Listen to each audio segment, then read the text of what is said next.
Quarter horses were on full display this weekend at Indiana Grand. Coming up, the Governor Stakes, the QHRAI Derby, and the Indiana Championship.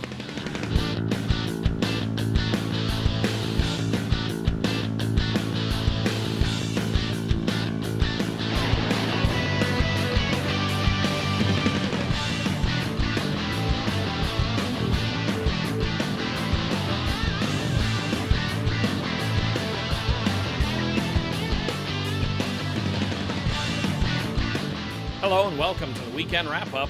I'm Jim Byers. Indiana Grand held another all-quarter horse card on Saturday, and coming up, we'll have the top races from that day in the Hoosier State.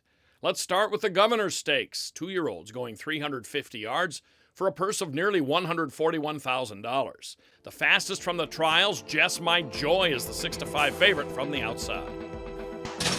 Off and running in the Governor Stake final, a little bit of a bump at the start with Hospitality, but that quarter horse goes out for the lead. Valentino's also right there, and outside to Just My Joy towards the fence. La Jolla Diamante wide open here, deep stretch. It's Valentino, but outside Just My Joy also right there. Hospitality, and that's Valentino. Twice in his 5-race career, WRS Valentino has run second in a trial, only to come back and win the final. He does that here to defeat Just My Joy with Thinkin' Man third. Berkeley Packer in the irons. WRS Valentino is a gelded son of Mighty B. Valiant, trained by Randy Smith for owner-breeder Williams Racing Stables. This Kentucky bred is now 3 for 5, with earnings in excess of $152,000. His time on the fast track, 17.694 seconds. A great finish in the QHRAI Derby Saturday in Indiana Grand.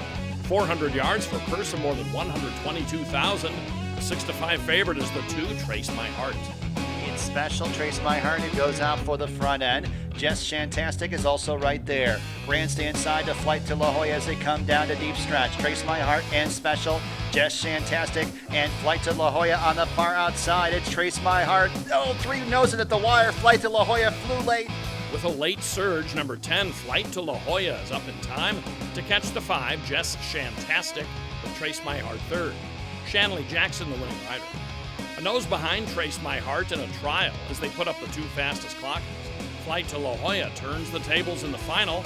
He's a Texas-bred gelding by High Class La Jolla, bred by Linda Loftus Tobias and owned by Dan Frazier. Matt Frazier trains. The time, 19.659 seconds. Oklahoma Quarter Horse Racing Association encourages the breeding and ownership of Oklahoma-bred horses, promotes and protects racing opportunities in the state, and represents our members' interest at the state capitol. Learn more at oqhra.com. Raceview Network's Weekend Wrap-Up is sponsored by American Quarter Horse Association, Lone Star Park at Grand Prairie, and by the Oklahoma Quarter Horse Racing Association. If you watch this show with any regularity, you know we've been following the journey of Country Boy 123. Based at Ajax Downs, he's the Ontario Horse of the Year, most likely of the decade and probably beyond. In 2018 alone, he's lowered 3 track records at Ajax Downs and gone 7 for 7.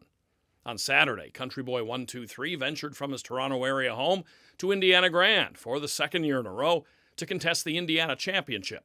His last defeat came in the 2017 edition, a runner-up finish. And on Saturday, he was the 3-1 second choice behind A's and J's. Country Boy had post 2. All the gain and off in the Indiana Championship.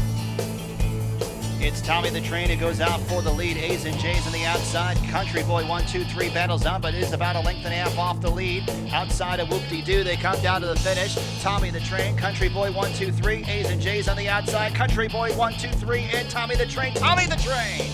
3 classy older horses offer a good finish in the Indiana Championship, with the quick-starting Tommy the Train holding off Country Boy 123. The fast filly A's and J's, another neck back in third.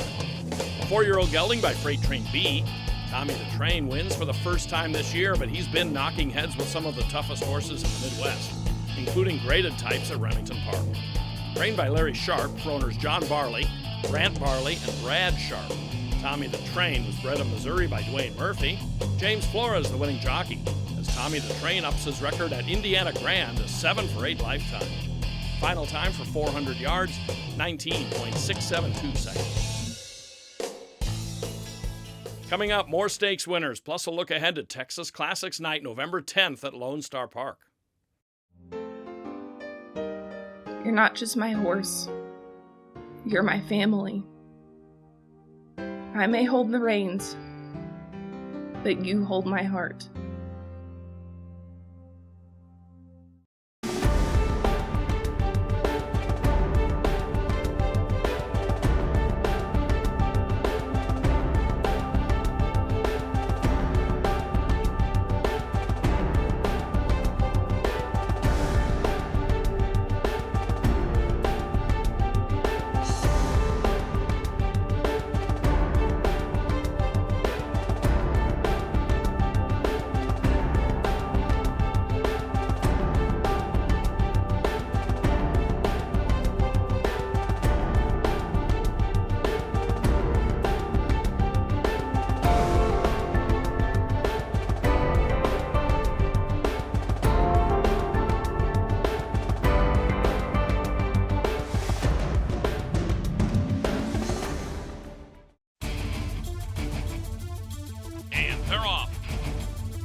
Live Moonshine not that quickly into stride here.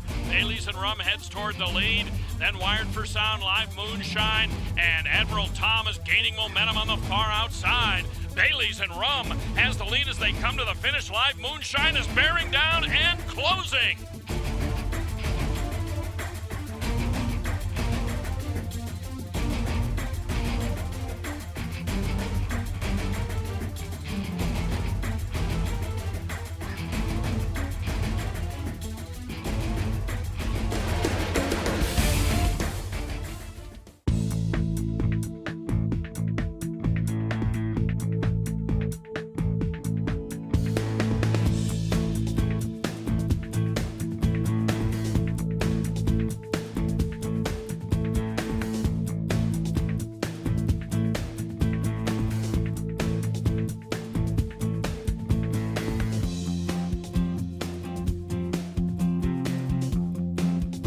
Raceview Network's Weekend Wrap-Up is sponsored by American Quarter Horse Association, Lone Star Park at Grand Prairie, and by the Oklahoma Quarter Horse Racing Association. Just 2 weekends remain in Lone Star Park's Quarter Horse meeting, capping closing night November 10th, a pair of Grade 1s, including the Texas Classic Derby. The fastest qualifier is Curl's Happy Wagon, a sharp winner over fellow qualifier This Is a Deal Too. Trained by Stacy Charette Hill, Curl's Happy Wagon seeks her first graded win in the 440-yard final, carrying a purse of $378,810. The purse for the Grade 1 Texas Classic Futurity tops $1 million this year. Fastest from 14 trials is Flying Cowboy 123, a half-brother to 2011 AQHA World Champion Cold Cash 123, and sired by 2010 World Champ Apolitical Jess. A winner in 3 of his 5 starts, and officially second in the Grade 1 Rainbow Futurity, he took his trial by a widening length and a half under Ricky Ramirez. Blainwood trains. Another romping qualifier is a supplemental entry, Danger, from the Dean Fry stable. Ridden by Cody Jensen, Danger turned in the 4th fastest time in visually impressive fashion. This son of FDD Dynasty took the second trial and made the time hold up through the next 12 races. He's won 4 of 6, including the All-American Juvenile. On November 10th, the Grade 1 $1 million plus Texas Classic Futurity teams with the Grade 1 Texas Classic Derby for a memorable closing night of the 2018 season at Lone Star Park in Grand Prairie, Texas. That's all for now. Next week, we'll be on location at Los Alamitos for full coverage of the Grade 1 Golden State Million Futurity. We'll also have plenty of stakes winners from New Mexico Cup Day at Zia Park. I'm Jim Byers. Thanks for watching. And from all of us at Raceview Network, have a good week. Look for us next time on the Weekend Wrap-Up.